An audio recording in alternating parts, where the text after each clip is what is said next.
साथियों नमस्कार, मैं अंचल अग्रवाल मैथ्स क्लासेस में आपका स्वागत करता हूं। हम लोग रेशियो एंड प्रोपोर्शन कर रहे हैं, उसी क्रम का यह पार्ट 2 है। पार्ट 1 में हमने जो चीजें सीखी थी, क्विक रिवीजन उनका ले लेते हैं। सबसे पहले इनवर्स रेशियो समझा था, ओके। उसके बाद कंपाउंड रेशियो, जिसमें हमने ऊपर की संख्या का मल्टीप्लाई कर दिया था रेशियो की, और नीचे की संख्या का कर दिया था, बाकी हमने आंसर निकाल लिया था। After that we did duplicate ratio, हमने इसमें रेशियो में स्क्वायर कर दिया था। ट्रिप्लीकेट रेशियो में हमने क्यूब कर दिया था। सब डुप्लीकेट रेशियो में स्क्वायर रूट, और सब ट्रिप्लीकेट रेशियो में क्यूब रूट। ठीक है, अभी मैं आपको सिर्फ मेथड बता रहा हूं, जिस तरह के आपको क्वेश्चंस मिलेंगे। आगे जाके हम इनकी प्रैक्टिस क्वेश्चंस को भी डील करेंगे काफी। ओके, चलिए अगला क्वेश्चन समझते हैं। आपके सामने अब एक चीज समझ लीजिए पहले आगे के क्वेश्चंस को डील करने के लिए।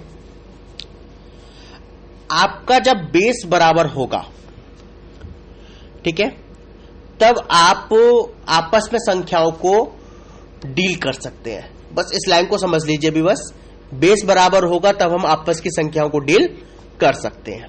ठीक है, समझिए। दो रेशियो दे रहा हूं मैं अब आपको।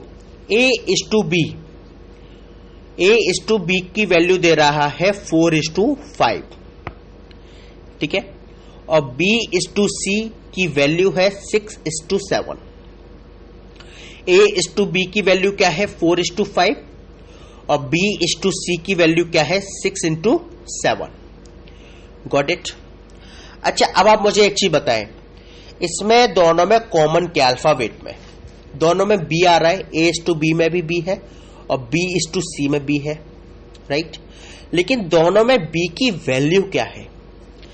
एक में B की वैल्यू है 5, 4:5 में B की वैल्यू 5 हो गई, और एक में B की वैल्यू है 6।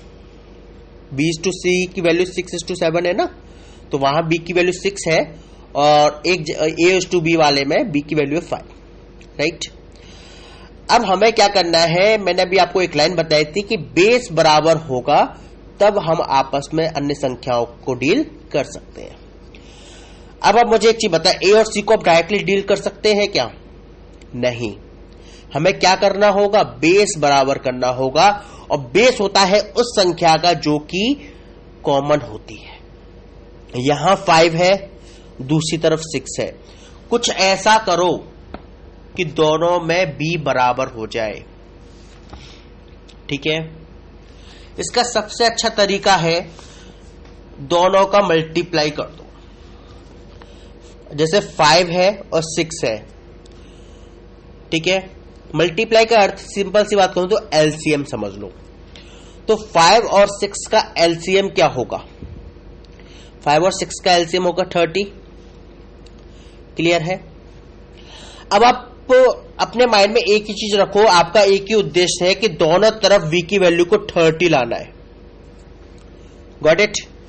अच्छा, 4:5 में B की वैल्यू को 30 लाना हो तो 5 में कितने का मल्टीप्लाई होगा? 6 का। तो 6 का मल्टीप्लाई आपका 5 के साथ साथ 4 में भी होगा। भाई ऐसा तो नहीं होगा ना कि 4:30 आप लिख दोगे, क्योंकि समान संख्या का मल्टीप्लाई आपको करना होगा। रेशियो तभी तो बनेगा, जैसे कि अगर आप 5 में 6 का मल्टीप्लाई करो तो आप A में भी आप जो A की संख्या है 4 में भी 6 का मल्टीप्लाई करो, तभी तो आपका रेशियो बनेगा 24:30। 24:30 को जब आप हल करोगे तब 4:5 आएगा, राइट। दूसरी तरफ आपका है 6:7। 6:7 में 6 की वैल्यू को आपको 30 में कन्वर्ट करना है, तो कितने का मल्टीप्लाई करोगे? 5 का। अगर 5 का मल्टीप्लाई 6 में करोगे तो 5 का मल्टीप्लाई 7 में भी करो, तभी को आपका रेशियो बनेगा 30:35। जिसे आप शॉर्ट रूप में आप लिख सकते हो 6:7, क्योंकि हमें 6:7 के रेशियो से थोड़ी छिड़कानी करनी है, ठीक है ना। आपका उद्देश्य क्या है कि V की वैल्यू को बराबर करना है। अब आपने क्या किया, यहां पर आपने 6 का मल्टीप्लाई किया तो हो गया था 24:30, और दूसरी तरफ क्या हो गया आपका 30:35, जहां आपने 5 का मल्टीप्लाई किया दोनों में, राइट। अब b की वैल्यू बराबर हो गई, दोनों तरफ 30 हो गई, तो अब आपका a:b और c का रेशियो क्या आया, 24:30:35। Got it. और यदि आपसे पूछे a:c की वैल्यू बताओ तो क्या होगी, 24:35। और abc की पूछे तो 24:30:35। इसको हम फिर समझते हैं, हमने क्या किया है। a:b की वैल्यू है 4:5, b:c की वैल्यू है 6:7। मैंने कहा दोनों तरफ b कॉमन है, b की वैल्यू है एक तरफ 5 एक तरफ है 6, दोनों को कर दो बराबर। और 5 और 6 दो वैल्यू है तो बराबर करने का मेथड होता है एलसीएम। 5 और 6 का एलसीएम है 30। तो अब आपका उद्देश्य क्या बना कि v की वैल्यू को बराबर करना है, यानी कि v की वैल्यू को 30 लाना है। v की वैल्यू को 30 लाने के लिए 5 में 6 का मल्टीप्लाई होगा, तो 6 का मल्टीप्लाई a:b की पूरी फिगर में होगा। a:b था 4:5, हमने वहां कर दिया 6 का मल्टीप्लाई।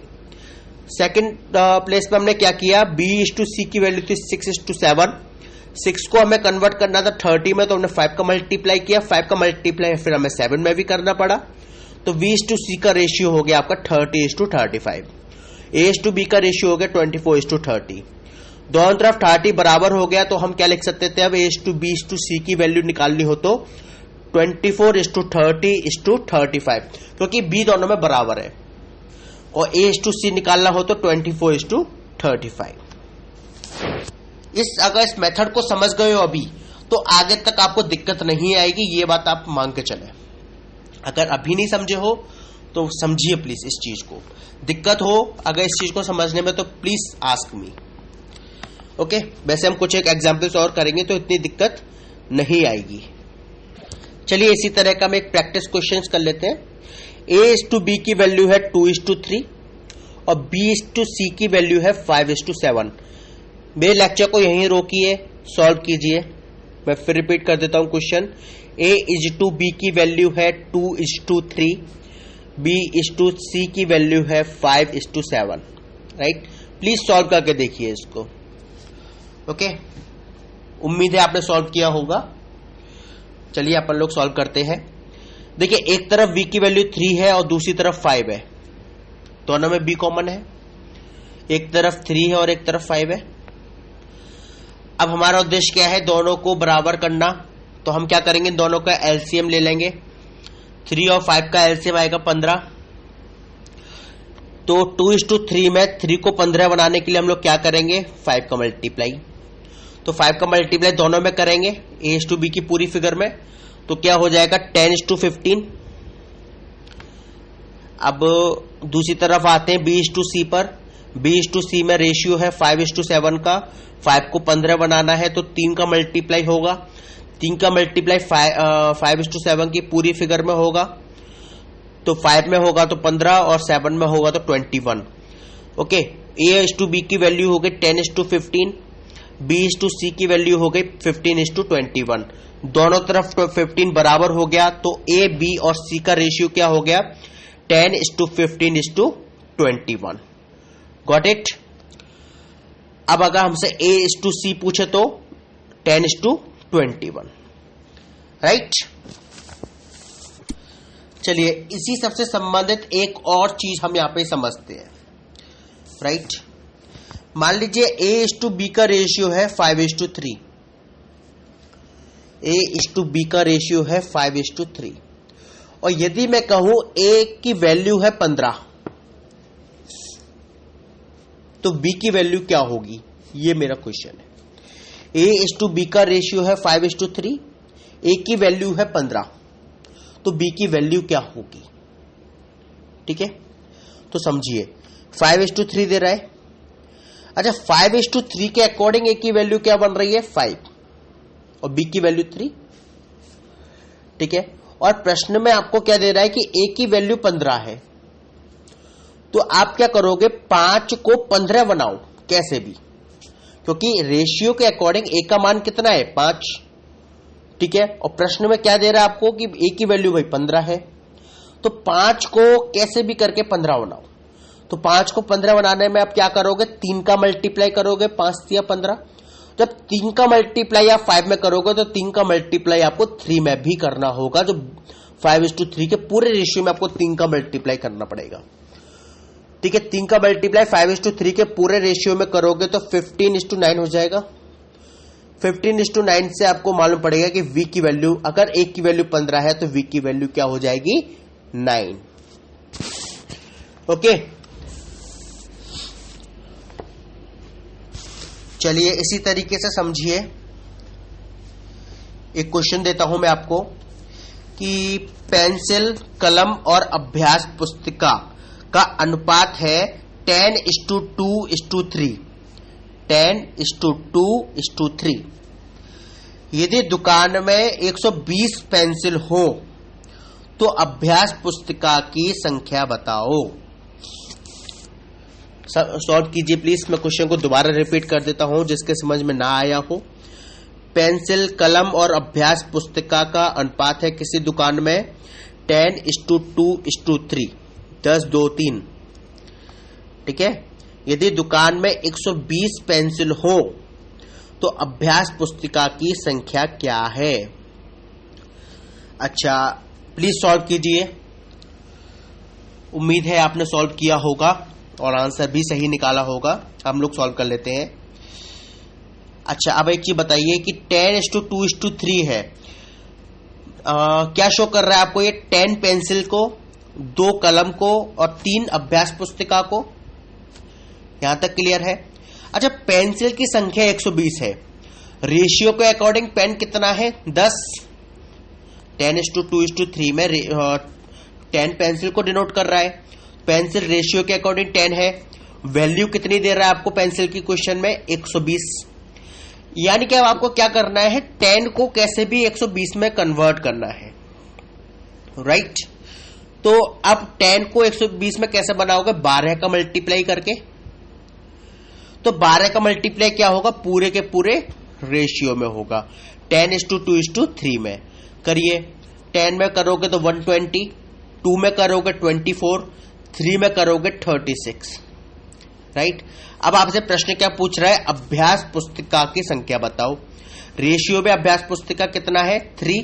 10:2:3 में अभ्यास पुस्तिका 3 है और 3 की वैल्यू आपने 12 का मल्टीप्लाई करके क्या निकाली है? 36। तो आंसर आ जाएगा आपका 36। ये क्वेश्चन आपको क्लियर हुआ? फिर एक बार क्वेश्चन को समझ लीजिए क्या था। पेंसिल, कलम और अभ्यास पुस्तिका का अनुपात है 10:2:3। यदि उस दुकान में 120 पेंसिल हो तो अभ्यास पुस्तिका की संख्या क्या है। क्लियर हुआ अभी आपको ये पॉइंट? वही अगर एक और पॉइंट यहां से निकलता है बहुत, वो भी आपको मैं बता देता हूं अभी। मान लो आपको दे रहा है ए और बी की इनकम का अनुपात है 5:3। ठीक है, ए और बी की इनकम का अनुपात है 5:3। मैं कहूं कि ए कमाता है 1500 रुपए, तो दोनों मिलकर कितना कमाते हैं? क्या क्वेश्चन बना? दोनों मिलकर कितना कमाते हैं। राइट, अच्छा, ए 1500 कमा रहा है, यानी और रेशियो क्या है? 5:3, यानी कि 5 की वैल्यू 1500 दे रहा है। अच्छा, 5 की वैल्यू 1500 है तो अब आप क्या करोगे? 5 में उस संख्या का मल्टीप्लाई करोगे जो 1500 बना दे। तो 5 में हम 300 का मल्टीप्लाई कर दें। हम लोग कैसे निकालते हैं? जैसे 1500 में 1500 आपको वैल्यू दे रहा है कि 1500 में 5 का डिवाइड कर दो, जो रेशियो आपको दे रहा है उसका डिवाइड कर दो, आपको मालूम पड़ जाएगा कितने को मल्टीप्लाई करना पड़ेगा।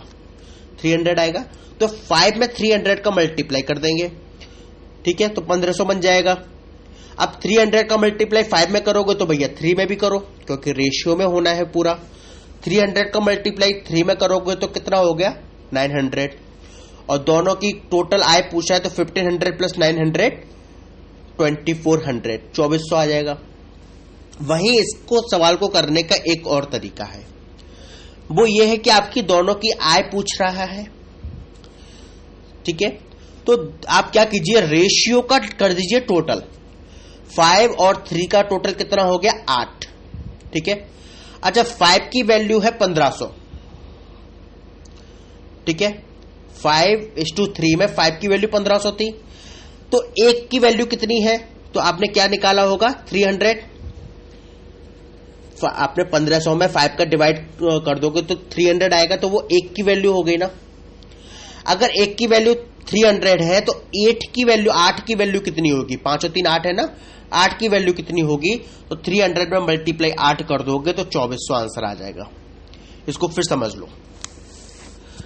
आपका ए और बी का रेशियो था 5:3। मैंने कहा कि ए की इनकम है 1500, दोनों की मिलकर साथ में इनकम बताओ कितनी होगी। ए की वैल्यू रेशियो में 5 है और ए कमा रहा है 1500, ठीक है। अच्छा 5 है रेशियो में, 1500 कमा रहा है, तो 1 की वैल्यू कितनी होगी, 1 की वैल्यू कितनी होगी। ये तो 5 की वैल्यू है 1500, तो 1 की वैल्यू कितनी होगी, तो 1500 डिवाइड बाय 5 कर देंगे, क्यों, ठीक है। 1500 डिवाइड बाय 5 कर दिया तो 300 हुआ, यानी कि 1 की वैल्यू है 300। अब आपसे पूछा है कि मिलकर कितना कमा रहे हैं, तो 5, अब रेशियो का टोटल कर लो, 5 और 3 8, ठीक है। अब आपको क्या बतानी है कि 1 की वैल्यू है 300, तो 8 की वैल्यू बतानी है कितनी होगी, 8 की वैल्यू कितनी होगी, तो 8 मल्टीप्लाई 300 वो हो गया आपका 2400। ओके, अगर ये पॉइंट क्लियर नहीं हुआ है तो वेट कीजिए, आगे हमें इस तरह के काफी सवालों का सामना करना है, तो वहां मैं आपको निश्चित रूप से क्लियर कर दूंगा। और क्लियर हो गया तो ये बहुत अच्छी बात है। कोई भी मैथ की बुक उठाइए और इस तरह के जो आपको क्वेश्चंस मिल रहे हैं उनको सॉल्व करना स्टार्ट कीजिए। अब आप स्टार्ट कर सकते हैं, ठीक है। चलिए मिलते हैं आपसे अगले एपिसोड में, तब तक के लिए इजाजत दीजिए। अपने फीडबैक जरूर भेजिए। Thank you very much.